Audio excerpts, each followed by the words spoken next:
Kalau ada penjual di sini. Banyak. Oh. Penjual, saya kasih tahu. Kalau menjual barang yang laku pertama, itu ambil sebagian dari situ penjualannya, kemudian masukkan ke dalam celengan. Itu nana bilang orang Bugis mula balu. Orang dulu itu dia lipat uangnya supaya tidak bertukar.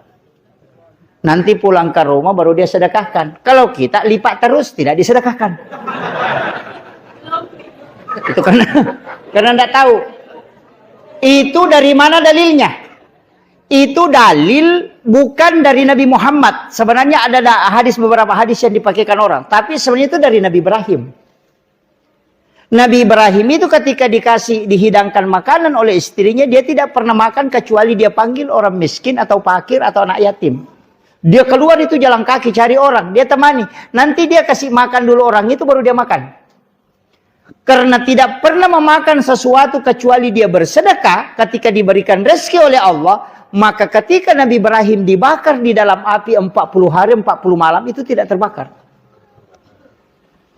Makanya kalau tempat jualannya tidak mau terbakar oleh api, lakukan itu sebagaimana yang dilakukan oleh Nabi Ibrahim. Karena api itu cuma sifatnya membakar. Ketika dicabut oleh Allah, tidak akan membakar. Itu kuncinya. Dan itu banyak orang tidak tahu, Pak. Makanya orang Bugis bilang mula balu.